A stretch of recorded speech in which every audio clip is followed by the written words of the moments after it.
ਅੱਜ ਦੇ ਸੈਗਮੈਂਟ ਵਿੱਚ ਤੁਹਾਡੀ ਮੁਲਾਕਾਤ ਕਰਵਾਉਣ ਜਾ ਰਹੇ ਹਾਂ ਲਿੰਡਾ ਮਾਰਕ ਨਾਲ, ਜਿਹੜੇ ਕਿ ਇਮੀਗ੍ਰੇਸ਼ਨ ਲਾਇਰ ਹਨ। ਗੱਲਬਾਤ ਹੋਏਗੀ ਕਿ ਪ੍ਰੀ 2008 ਜਿਹੜੇ ਐਪਲੀਕੈਂਟਸ ਹਨ ਕੈਨੇਡਾ ਵਿੱਚ ਸਕਿਲਡ ਕੈਟੇਗਰੀ ਵਿੱਚ ਆਉਣ ਵਾਲੇ, ਉਹਨਾਂ ਨੂੰ ਰੱਦ ਕਰ ਦਿੱਤਾ ਗਿਆ, ਯਾਨੀ ਕਿ ਉਹਨਾਂ ਦੇ ਸਾਰੀਆਂ ਹੀ ਕੇਸਿਸ ਜਿਹੜੇ ਨੇ ਫਾਈਲਸ ਨੂੰ ਬੰਦ ਕਰ ਦਿੱਤਾ ਗਿਆ ਹੈ। ਉਸ ਤੋਂ ਇਲਾਵਾ ਹੋਰ ਬਹੁਤ ਸਾਰੇ ਚੇਂਜਸ ਜਿਹੜੇ ਨੇ ਇਮੀਗ੍ਰੇਸ਼ਨ ਡਿਪਾਰਟਮੈਂਟ ਵੱਲੋਂ ਲਿਆਂਦੇ ਜਾ ਰਹੇ ਨੇ। ਇਸ ਦਾ ਕੀ ਪ੍ਰਭਾਵ ਪਏਗਾ ਸਾਊਥ ਏਸ਼ੀਅਨਸ ਤੇ ਖਾਸ ਤੌਰ ਦੇ ਉੱਤੇ, ਆਓ ਇਸ ਸੰਬੰਧ ਵਿੱਚ ਅੱਜ ਜਾਣਕਾਰੀ ਲੈਂਦੇ ਹਾਂ ਲਿੰਡਾ ਮਾਰਕ ਤੋਂ। Welcome to the program. Thank you. So Linda, we heard that, not heard, but yes, this has been already proved that the government has brought a lot of changes in the immigration system. And one of the major things is that people who had applied prior to 2008, all those applications have been just closed and people have been told that you should apply again. So where do we stand as far as that particular thing is concerned? And also, how will that impact, if you have any statistics, how many people have been affected by this and what all repercussions we'll see in the future? What's happened is that the government has introduced legislation that, and it has not yet been passed, right. But they've introduced legislation whereby they will virtually be able to close these applications and refund people's money back to them. Okay. And it looks like that legislation may be passed sometime in June.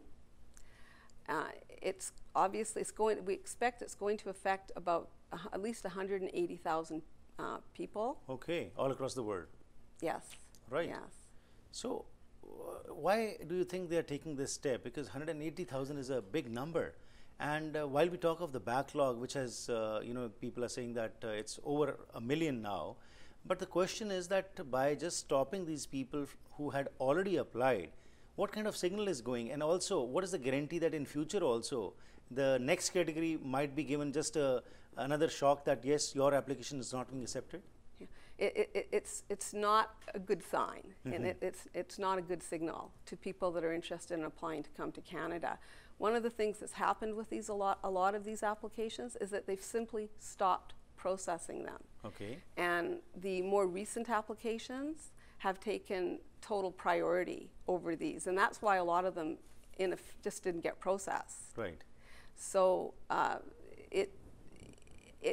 there may be the legislation that they've introduced has indicated that people will not be able to sue the government. Okay.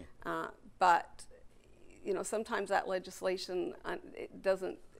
When it is challenged, it's set aside anyway. Right. So there is a question as to what kind of a contract you have here. And these people have paid a fee, they've filed their applications, and now the government is just unilaterally saying, well, we don't need to process this anymore. Right.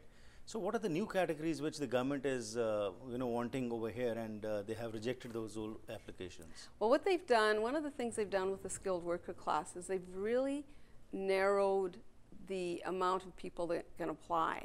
Back prior to 2008, there was a point system which still exists. Right. But if you simply met the point requirement, you could apply, and you didn't have to have a job offer or anything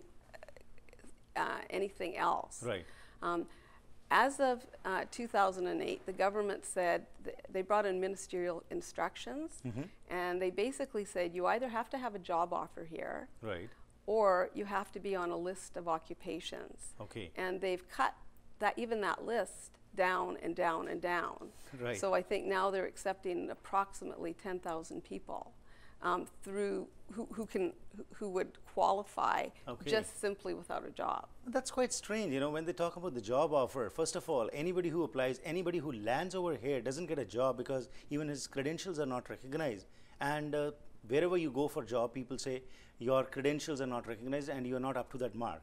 How do you expect that people who are not landed in Canada, they haven't landed in Canada and sitting in their countries, they'll get the job offers? Because all the persons who want workers, they demand Canadian experience. So isn't it a kind of a thing whereby the government is trying to kind of shut them from coming over here, and it's more lip service?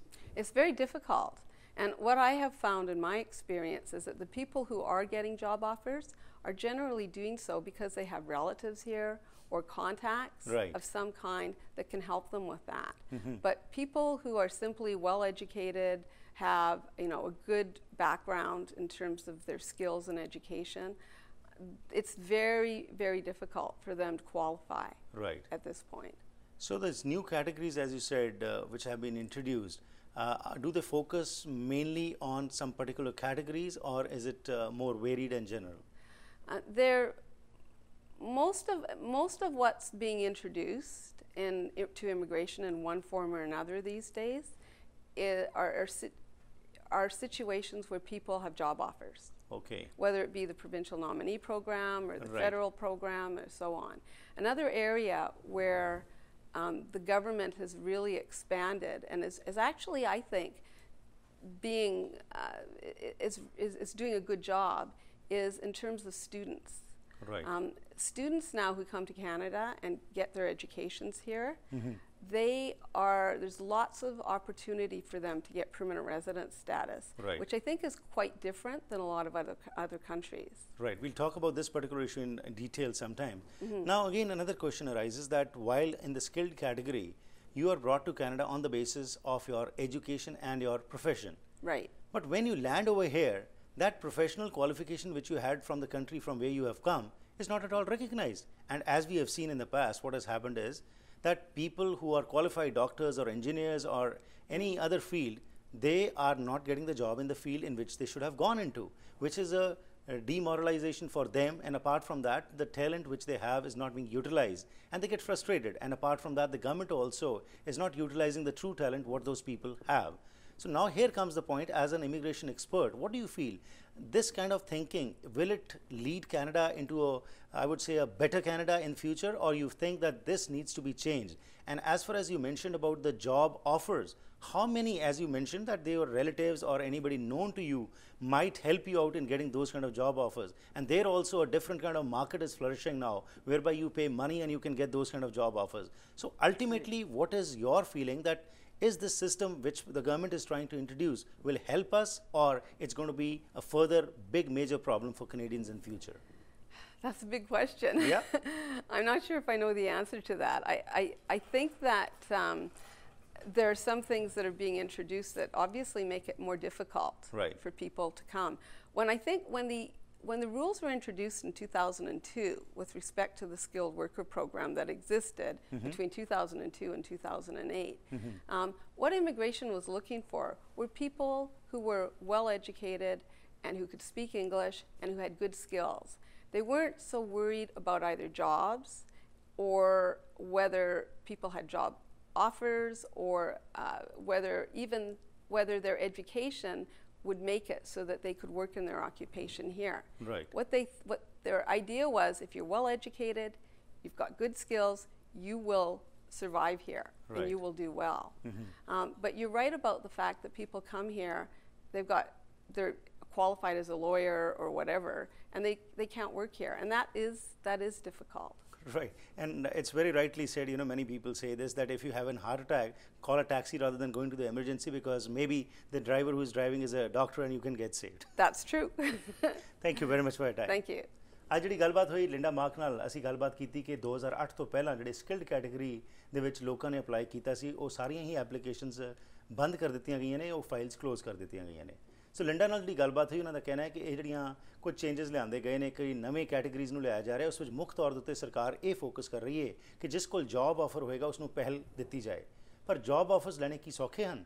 ਅਸੀਂ ਦੇਖ ਹੀ ਰਹੇ ਹਾਂ ਕਿ ਇੱਕ ਨਵੀਂ ਕਿਸਮ ਦੀ market ਚੱਲ ਪਈ ਹੈ, ਜਿਸ ਵਿੱਚ ਕਿ ਪੈਸੇ ਦੇ ਕੇ ਲੋਕ ਜੌਬ ਆਫਰਸ ਤਾਂ ਲੈ ਲੈਂਦੇ ਨੇ, ਪਰ ਜਿਸ ਆਧਾਰ ਦੇ ਉੱਤੇ ਕਿ ਇਹ ਬੈਕਲੌਗ ਖਤਮ ਹੋਏਗਾ, ਜਿਹੜੇ ਲੋਕਾਂ ਦੀ ਕੁਆਲੀਫਿਕੇਸ਼ਨ ਹੈ, ਜਿਸ ਪ੍ਰੋਫੈਸ਼ਨ ਵਿੱਚੋਂ ਜਿਹੜੇ ਵੀ ਮੁਲਕ 'ਚੋਂ ਆ ਰਹੇ ਨੇ ਉੱਥੇ ਕੰਮ ਕਰਦੇ ਸੀ, ਕੀ ਸਰਕਾਰ ਨੇ ਐਸੀ ਕੋਈ ਪਰਿਸਥਿਤੀ ਬਣਾਈ ਕਿ ਇੱਥੇ ਆ ਕੇ ਉਹਨਾਂ ਨੂੰ ਉਸੇ ਜੌਬ ਵਿੱਚ ਉਹ ਕੰਮ ਮਿਲ ਜਾਏ, ਜਾਂ ਇਹ ਜੌਬ ਆਫਰ ਸਿਰਫ ਇੱਥੇ ਲਿਆਉਣ ਤੱਕ ਹੀ ਸੀਮਤ ਨੇ ਅਤੇ ਉਸ ਤੋਂ ਬਾਅਦ ਜਿੰਨੇ ਵੀ ਤੁਹਾਡੇ ਪ੍ਰੋਫੈਸ਼ਨਲ ਬੈਕਗਰਾਊਂਡ ਹੈ ਉਸ ਨੂੰ ਭੁੱਲ ਕੇ ਸਿਰਫ ਸਰਵਾਈਵਲ ਜੌਬਸ ਲਈ ਇੱਥੇ ਲਿਆਇਆ ਜਾ ਰਿਹਾ ਹੈ?